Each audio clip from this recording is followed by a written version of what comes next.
استعماری حکومتیں عملاً موجود نہیں ہیں، لیکن ان کے اثرات جو ہے وہاں کی اقوام آج تک بھگت رہی، اس کی تفصیلات دیکھی جا سکتی ہیں۔ اسی طرح سے پھر جو استعماری حکومتیں ہیں یہ استشراق کی ترویج و اشاعت میں بڑا کام کرتی ہیں۔ تو جو بھی مستشرق ہوتا ہے وہ دراصل الحاد کا نمائندہ ہوتا ہے، وہ عیسائیت اور یہودیت کا نمائندہ نہیں ہوتا۔ استشراق جو ہے وہ بھی استعماری حکومتوں کے ذریعے سے پھیلا ہے۔ استعماری حکومتیں ان لوگوں کو کہتے ہیں جہاں بڑی حکومتیں جا کے چھوٹے مالک پر قبضہ کر کے یا کسی بھی علاقے پر قبضہ کر کے تسلط قائم کر لیتی تھیں۔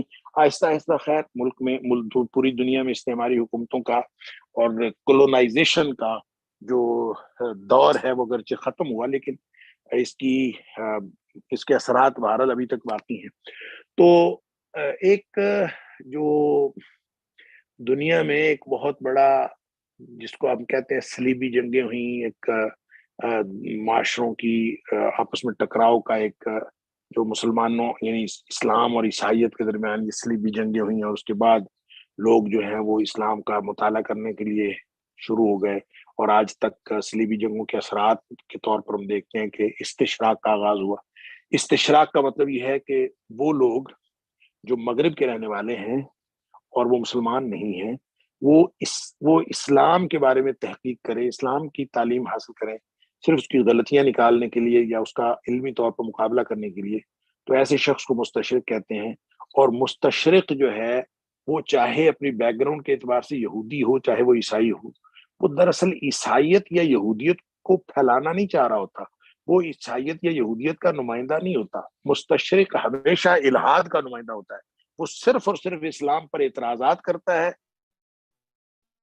اور اسلام پر اعتراضات کر کے مذاہب کا تقابل کیے بغیر صرف اعتراضات اس میں سے نکالتا ہے، ایسے ایسے اعتراضات اٹھاتا ہے کہ لوگ جو ہیں وہ اسلام کے بارے میں اور اپنے بنیادی جو عقائد ہیں ان کے بارے میں شکوک و شبہات کا اور تشکیک کا شکار ہو جائیں۔ لہٰذا اس کے ذریعے سے ایک بہت بڑا الحاد جو ہے وہ اس کا دروازہ کھلتا ہے۔ اسی طرح جو استعماری حکومتوں میں کی وجہ سے اس غلامانہ ذہنیت کو فروغ ملتا ہے۔ غلامانہ ذہنیت یہ ہے کہ ظاہر ہے جب حکومتیں بنتی تھیں تو اس میں جو بھی یعنی برطانوی حکومت ہو، امریکی حکومت ہو، یا جتنی بڑی بڑی جو طاقتیں تھیں، وہ جب کسی ملک کو اپنی کالونی بنا لیتے تو وہاں کے لوگ بہرحال وہاں ایسے لوگ پیدا ہو جاتے تھے جو اس حکومت کو سپورٹ کرتے تھے، متجدد علماء پیدا ہو جاتے تھے، ہر طبقہ فکر میں ان کے حامی پیدا ہو جاتے تھے۔ پھر وہ جو حامی پیدا ہوتے تھے وہ پھر انہی کے گن گاتے تھے، حتیٰ کہ ادباء اور شعراء کے اندر جو ہے وہ ایسے لوگ پیدا ہو جاتے تھے۔ لہٰذا علم و ادب پر بھی غلامانہ ذہنیت کے آثار نمایاں ہونا شروع ہو جاتے۔ تو آہستہ آہستہ پورے معاشرے کے اندر، جیسے اقبال نے کہا تھا جو ناخوب تدریج وہی خوب ہوا، کہ غلامی میں بدل جاتا ہے قوموں کا ضمیر، اور اسی طرح کہا کہ بھروسہ کر نہیں سکتے غلاموں کی بصیرت پر کہ دنیا میں فقط مردان حر کی آنکھ ہے بینا۔ تو ظاہر ہے کہ اس طرح سے یہ ایک بہت بڑا یہ جو کولونیل پیریڈ ہے، اس نے بھی الحاد کے پھیلاؤ میں ایک انتہا درجے کا جو ہے وہ فرق ڈالا ہے۔ اور پھر ظاہر ہے کہ جب وہ حکومتیں ہوتی ہیں تو وہ پھر وہاں کے نظریاتی اساس کی تبدیلی کی کوشش بھی کرتی ہیں۔ اسی طرح سے ایک اور جو الحاد کی عالمگیر سطح پہ وجہ ہے اور جو حامل ہے وہ ہے یہودیت اور عیسائیت کا کمپرومائز کر جانا لادینیت کے ساتھ۔ دیکھیں پہلے بھی میں نے ایک دن یہ بات عرض کی تھی، تاریخ یعنی الحاد کی تاریخ کے حوالے سے، اب اسی بات کو آپ دوبارہ تازہ کر لیجئے الحاد کے عامل کے حوالے سے، کہ یہودیت اور عیسائیت کی جو الحاد سے تاریخی سلو ہے، اس کو یعنی جو کمپرومائز کر لینا ہے لادینیت اور الحاد کے ساتھ یہودی اور عیسائیت۔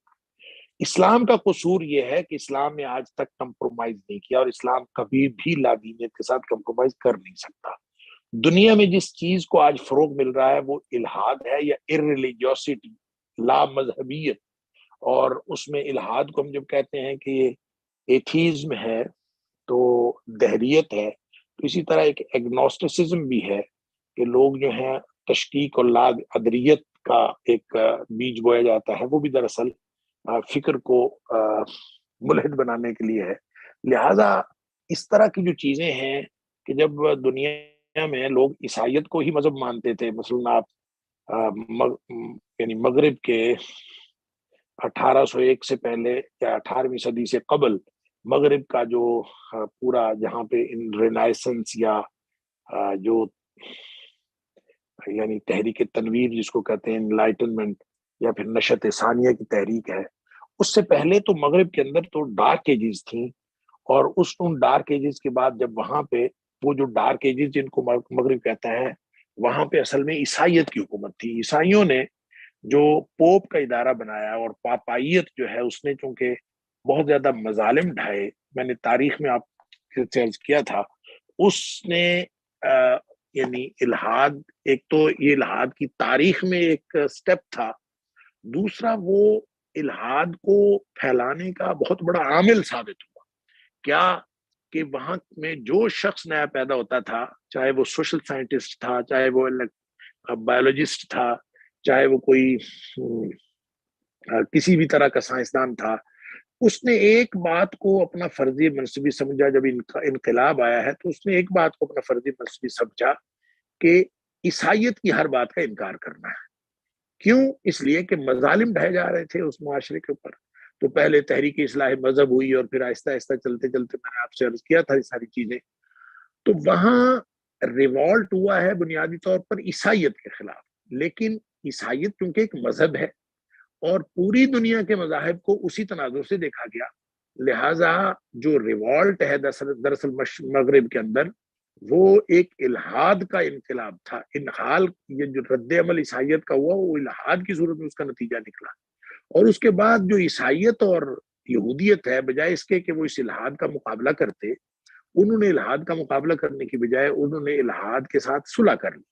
اور صلح کا مطلب یہ ہے کہ وہ کمپرومائز کر کے کمفرٹیبلی، آپ دیکھتے ہیں کہ یہودی بھی عیسائیت لادینیت کے ساتھ کمفرٹیبل ہے، عیسائی بھی لادینیت کے ساتھ کمفرٹیبل ہیں۔ مسئلہ اسلام کو ہے، کیونکہ وہ کردار جو اسلام چاہتا ہے، جب وہ کہیں ارریلیجیوسٹی یا لادینیت کے ماحول میں نہیں ملتا تو اسلام اس کی اصلاح کا کبھی بھی فریضہ اپنے فریضے سے سبکدوش نہیں ہوتا۔ لہذا الحاد کا نشانہ جو ہے صرف اسلام اور مسلمان رہ گئے۔ اس طرح سے جتنے بھی فکری اور عملی حملے ہوئے ہیں وہ سارے کے سارے مسلمانوں کے اوپر ہوئے ہیں۔ اسی طرح نوآبادیات کی بات کر لیں، خلافت کے خاتمے کی بات کر لیں، قرآن پاک کے اوپر اعتراضات کی بات کر لیں، حدیث پر اعتراضات کی بات کر لیں، نبی اکرم صلی اللہ علیہ وسلم کی ذات پر اعتراضات کی بات کر لیں، ناموس رسالت پر حملوں کی بات کر لیں، تاریخ کو مشکوک بنانے کی کوششوں کی بات کر لیں، اسلامی جنگوں کے مقاصد کے حوالے سے جتنی نئی نئی تحقیقات آ رہی ہیں ان کی بات کر لیں، اسلام تلوار کے زور سے پھیلا، فلاں ہوا، جتنی بھی تاریخ کے نام پر چیزیں ہوئیں، یہ دراصل اسی کا شاخسانہ ہے کہ الحاد پھیلتا گیا، اور یہودیت تو عیسائیت اس کے کمپرومائز کر کے اس کو فروغ دینے میں شعوری یا لاشعوری طور پر لگے رہے۔ اسی طرح ایک عامل ہے جو موجودہ سیاسی نظام ہے، یہ بھی الحاد کے تحفظ اور فروغ کا ذریعہ ہے۔ اب دیکھیں، جب اداراتی صف بندی ہو جاتی ہے، موجودہ نظام جو ہے اس کو اب جمہوریت کہیں یا کوئی بھی نظام کہہ لیں، یہ جو جہاں پہ آپ اداراتی ایک بنیادی جمہوریتوں سے لے کر پارلیمنٹ تک ادارے بن جاتے ہیں، اور اداروں کے اندر یونینز بن جاتی ہیں، تنظیم سازی ہو جاتی ہے، تو جب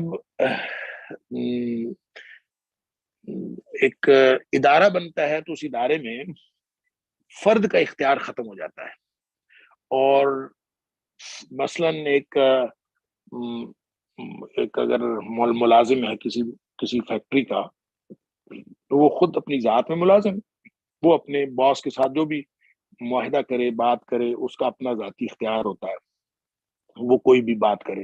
لیکن جب وہاں پہ ادارہ یعنی یونین بن جاتی ہے اور وہ اس یونین کا ممبر بن جاتا ہے، تو پھر اس کا اختیار اپنا ختم ہو جاتا ہے، فرد کے اختیار کی بالادستی ختم ہو جاتی ہے، اس ادارے کی رہ جاتی ہے۔ وہ جو یونین ہے، اس یونین نے فیکٹری مالکوں کے ساتھ جو بھی طے کر لیا وہی درست ہو جائے گا۔ لہٰذا اس جو اداراتی یا منظم یا تنظیمی ایک ڈھانچہ ہے، اور ہر چیز میں وہ ڈھانچہ پیدا ہونے کی وجہ سے آہستہ آہستہ جو ترجیح ہے وہ مذہب نہیں رہا۔ ظاہر یونین جب بنتی ہے تنظیم جب بنتی ہے تو اس کے بالکل وہ مفادات جو مشترکہ قسم کے اور مادی نوعیت کے مفادات ہیں ان کے تحفظ کے لیے یونینیں بنتی ہیں. اس لیے آہستہ آہستہ جو بتدریج مذہب کا خاتمہ اس میں سے نکلتا گیا، یا ایٹ لیسٹ مذہب ترجیح نہیں رہا. جب مذہب ترجیح نہیں رہا تو اس نے بھی اس تنظیمی ڈھانچہ یا اداراتی صف بندی جو ہے ہر چیز میں، ہر جگہ پہ آپ دیکھتے ہیں تو کوئی ادارہ اس سے ماورا نہیں ہے، اور جو اس میں مذہب پیچھے چلا گیا اور ترجیحات جو ہے وہ دوسری چیزیں بن گئی. اسی طرح فرائض کی بجائے حقوق کی جد و جو آپ دیکھیں، بنیادی حق کا تصور دے کے، بیسک ہیومن رائٹ کا تصور دے کے، اور انتظامی اور حکومتی عہدے جو ہیں وہ سارے کے سارے، وہ پہلے تو شریعت نے تو یہ تصور دیا تھا کہ مسئول ہوتا ہے جس کے پاس کوئی ذمہ داری ہوتی ہے. اب حق کی جد و جو فرض تک کا کے تصور کا خاتمہ ہو گیا، حق رہ گیا. لہذا حکومت کا کیا حق ہے، انتظامی عہدے کا کیا حق ہے، حکومتی عہدے کا کیا حق ہے، ہر چیز جو ہے وہ اختیار بنتی گئی. پبلک سرونٹ جو ہے وہ بھی ایک با اختیار عہدہ بن گیا، اور آہستہ آہستہ جو ہے وہ ساری با اختیار وہ استحقاق بنتے چلے گئے، اور جو بھی حکومتی عہدے دار تھا وہ اپنے ان حقوق کو انجوائے کرنے کا مستحق بنتا گیا، بجائے اس کے کہ وہ فرائض کی بجا آوری ہو. لہذا ایک ایسا نوکر شاہی کا کرپٹ نظام بن گیا کہ اس میں سوائے یعنی کوئی نظریاتی اس کی بنیاد نہیں رہی، اور سوائے الہادی طرز فکر کے اور کچھ نہیں رہا. تو اس سے پھر بنیادی آزادیوں کا بھی خاتمہ ہو گیا، اور ایک فرق جو بنیادی حقوق کا، بنیادی انسانی حقوق کا اور حقوق العباد کا ہے، وہ ہمیشہ تک کے لیے ایک ایسا فرق دنیا میں پیدا ہو گیا. اللہ اکبر. وہ میں آگے ہم چل کے جب مغربی فکر کے بنیادی عناصر ترکیبی میں جائیں گے تو وہاں میں دوبارہ عرض کروں گا کہ ہیومن کا تصور ایک آ گیا. یہ جو بیسک ہیومن رائٹس ہیں وہاں سے آتے ہیں. تو ہیومن اصل میں ایک آزاد فرد کا تصور ہے عبد کے مقابلے میں.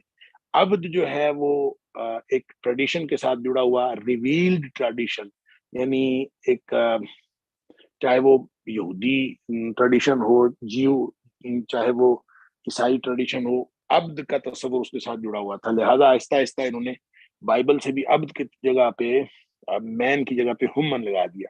پہلے مین کائنڈ ہوتا تھا، اب ہیومن کائنڈ ہو گیا. ہیومن جو ہے اس کا ایک تصور ہے کہ وہ ایک ایسی اینٹی ہے جس کے اوپر کوئی کسی طرح کی پابندی کوئی نہیں ہے.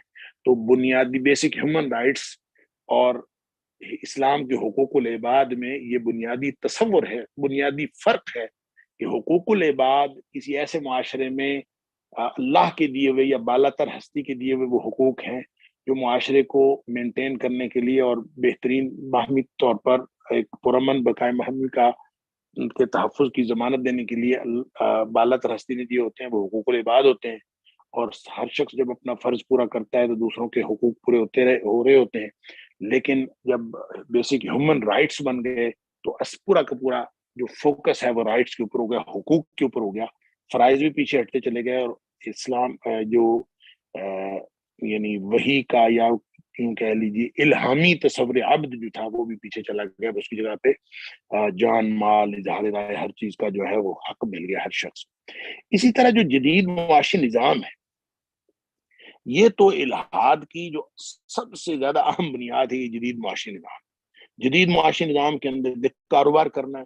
کاروبار دیکھیں، نو ڈاؤٹ نبی پاک صلی اللہ علیہ وسلم نے تجارت کی، قرآن نے تجارت کو بہت اچھا کہا، اس کو تعریف کیا قرآن نے کہ تجارت کرنی چاہیے. نبی پاک صلی اللہ علیہ وسلم ہمارے دنیا کے سارے کاموں میں جو ہے وہ ایک حصہ برکت ہے، اور تجارت کے اندر جو 9 حصے برکت ہے، بہت کچھ.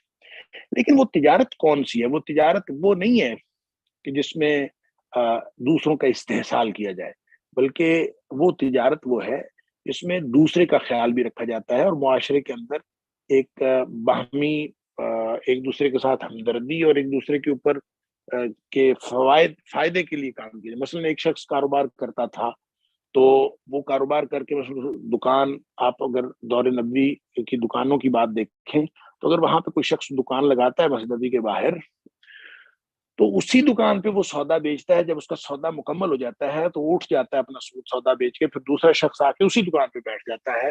ایک شخص اپنا سودا پورا کر کے وہ چلا جاتا ہے, دوسرا آ کے اسی جگہ بیٹھ جاتا ہے تاکہ میں نے اپنا جو ہے وہ کر لیا ہے اپنا آج کا بندوبست اور تم بھی کر لو.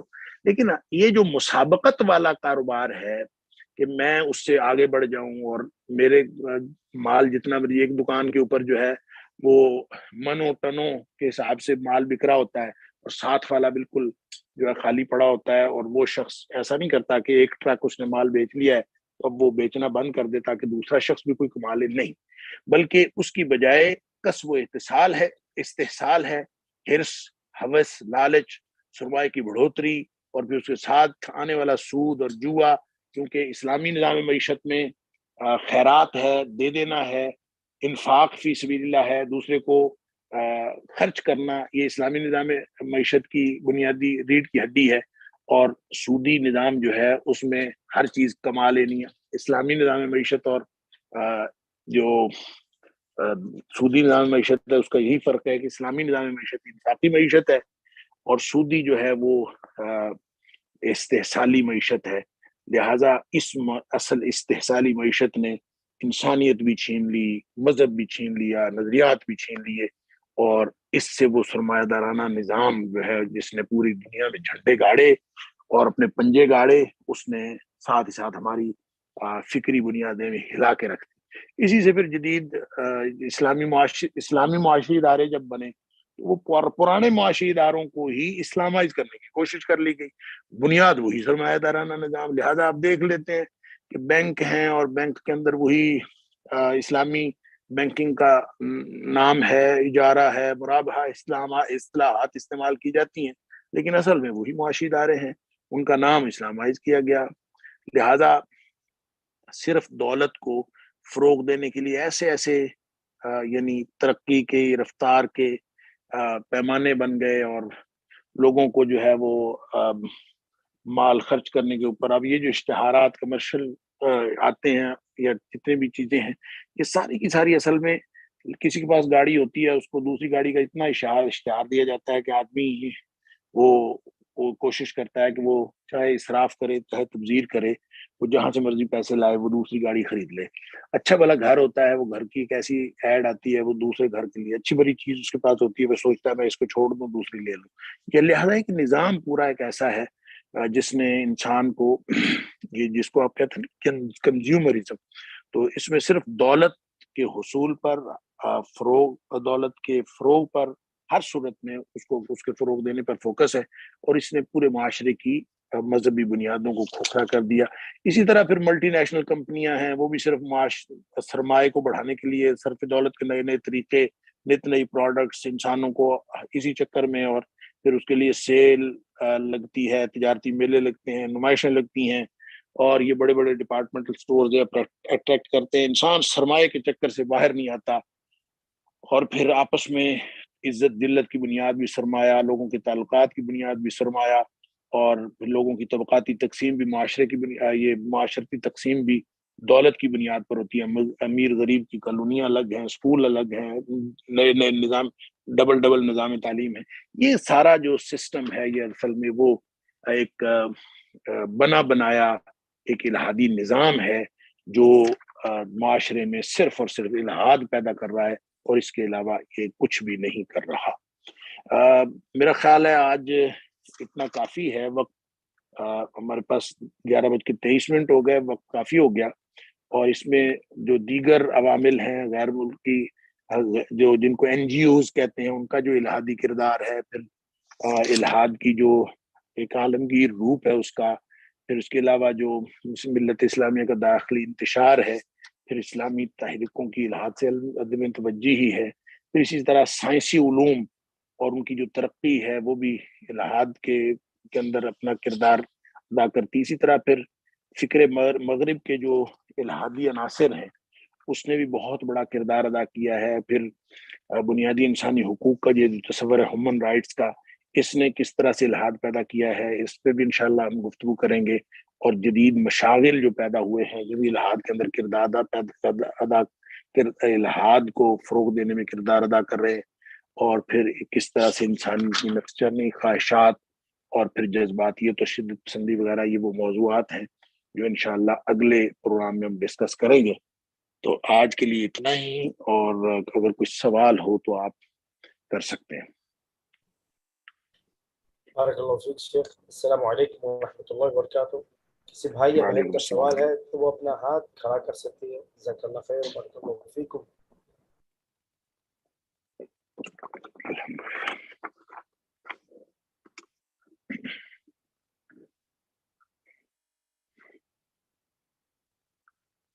شیخ ٹھیک ہے جی، پھر مجھے اجازت ہے انشاءاللہ.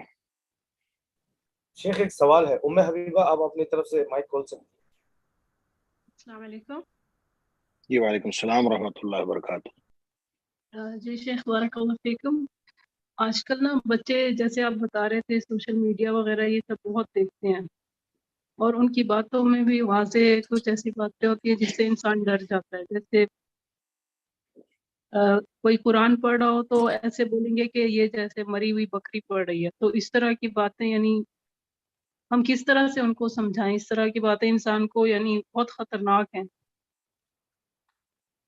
دیکھیں فکری طور پر جو آپ نے ان کو تربیت کی ہے، اس نے بچوں کے بڑے ہو کے اس کی ذہنی جو بھی اپروچ ہے اس کے اندر کردار ادا کرنا ہے. جیسے میں نے عرض کیا کہ والدین کا جو کی تربیت اور براٹ اپ ہے، یہ سب سے پہلا عامل ہے جو الہاد کو پیدا کرے یا مذہب کو پیدا کرے. لہذا نبی اکرم صلی اللہ علیہ وسلم فرمایا فَأَبَوَاهُ يُهَوِّدَانِهِ أَوْ يُنَصِّرَانِهِ أَوْ يُمَجِّسَانِهِ. والدین نے کیا کیا ہے؟ ہم اصل میں دو کام کرتے ہیں. ایک کام تو ہم یہ کرتے ہیں کہ ہم سب سے پہلا کام یہ کرتے ہیں کہ ہم آؤٹ سورس کرتے ہیں اپنی ذمہ داری کو. والدین کی ذمہ داری ہے پڑھانا، والدین کی ذمہ داری ہے تربیت کرنا. ہم پلے گروپ سے ہی 2.5-3 سال کے بچے کو دوسروں کے اسکولوں میں بھیج دیتے ہیں، دوسروں کے ہاتھوں میں دے دیتے ہیں کہ جا کے وہاں سے وہ تعلیم حاصل کریں، وہاں سے وہ تربیت حاصل کریں، انہی کی فکر کو آگے بڑھائیں. لہٰذا بڑے ہو کے ہم کیسے سوچ سکتے ہیں کہ وہ بچے ہمارے بارے میں یا اسلام کے بارے میں یا دین کے بارے میں یا ہماری اقدار کے بارے میں ٹھیک بات کریں گے؟ لہٰذا ایک تو بات یہ ہے جو غلطی ہم سب والدین کر رہے ہیں، یہ ہمیں نہیں کرنی چاہیے. ان کی بنیادی دینی تربیت یہ والدین کے اوپر فرض ہے. وہ پہلے اپنا فرض پورا کریں، پھر بچوں کو اسکولوں کالجوں میں بھیجیں، اور جہاں بھی بھیجیں وہ اپنی ذمہ داری سے ادارے کا انتخاب کریں اور سارا کچھ کریں. دوسری بات یہ ہے کہ یہ جو خطرناک ماحول ہے، اس خطرناک ماحول میں کوئی سینسرشپ نہیں ہے. ہم بچوں کو پڑھا کے بھی، بچوں کی اچھی تربیت کر کے بھی ہم بچوں کی گارنٹی نہیں دے سکتے کہ بچے جو ہیں وہ ٹھیک کام کر رہے ہیں، ٹھیک سوچ رہے ہیں اور وہ الہاد کا شکار نہیں ہو رہے. یہ اللہ تعالیٰ کی طرف سے یہ امتحان ہے، اور قرب قیامت یہ امتحان اور زیادہ خطرناک ہوتا جا رہا ہے. تو اس امتحان میں کامیابی کے لیے 2 ٹولز اللہ کریم نے دیے ہوئے ہیں، اور وہ 2 ٹولز وہ پرانے زمانے میں بھی اتنے کارگر تھے، آج کے زمانے میں بھی اتنے کارگر ہیں، اور آئندہ بھی یہ ماحول جتنا مرضی خطرناک ہو جائے، اس سے زیادہ خطرناک ٹولز بھی آ جائیں لوگوں کی فکر کو خراب کرنے والے، تو بھی وہ 2 جو ذرائع اللہ کریم نے ہمیں دے دیے ہیں وہ ہر دور میں اتنے ہی کارگر، اتنے مؤثر ہوں گے. اور وہ دونوں چیزیں اگر لوگ اپناتے رہیں تو انشاءاللہ لوگ خود بھی نہیں گمراہ ہو سکتے اور بچے بھی گمراہ نہیں ہو سکتے. وہ 2 چیزیں کیا ہیں؟ ایک ہے نماز 5 وقت کی، اور دوسرا ہے قرآن. اگر آپ نے اپنے بچوں کو نماز پہ لگا دیا اور قرآن پہ لگا دیا، 5 وقت کی نماز جیسے مرضی سکھائیں. نبی پاک صلی اللہ علیہ وسلم فرمایا 7 سال کا ہے پہلا کام نماز سکھائیں. 10 سال کا نہیں نماز پڑھتا تو اس کو زبردستی پڑھائیں. اب یہ اس لیے ہے کہ جب نماز سے بچہ جڑ جائے گا تو ان الصلاۃ تنہی عن الفحشاء والمنکر، نماز کے اندر یہ قوت ہے کہ خود بخود ایک ایسا ڈسپلن رکھے گی اس کے اوپر کہ وہ کبھی ملحد نہیں ہو سکتا. دوسرا ہے قرآن. قرآن جو ہے یہ بھی ان ھذا القرآن یہدی للتی ہی اقوم، یہ قرآن اس رستے پر لے جاتا ہے جو سب سے سیدھا رستہ ہے. لہذا بچوں کو قرآن سوچ سمجھ کر پڑھنے کا عادی بنا دیں اور ان کو نماز پڑھائیں. باقی سارا کام قرآن کا اور نماز کا ہے. میں اور آپ بے بس ہیں اس دور میں بھی، اور شاید آئندہ آنے والے دور میں اور زیادہ بے بس ہو جائیں گے. لیکن نہ اللہ کا قرآن بے بس ہوا ہے، نہ اللہ کی شریعت بے بس ہوئی ہے. اللہ کا قرآن بھی اور اللہ کی شریعت بھی، وہ جتنی طاقت نبی پاک صلی اللہ علیہ وسلم کے دور میں اس شریعت میں، اس قرآن میں تھی، نماز میں تھی، وہی طاقت آج ہے اور وہی آئندہ بھی رہے گی. بچوں کو اگر اس پہ لگائے رکھیں، خود دعا کرتے رہیں، انشاءاللہ اللہ تعالیٰ بچوں کو سیدھے رستے پر رکھے گا. جزاك الله خير شيخ بارك الله فيك. یہ شیخ اجازت. خير ان شاء الله شيخ. السلام علیکم. عليكم السلام ورحمة الله وبركاته.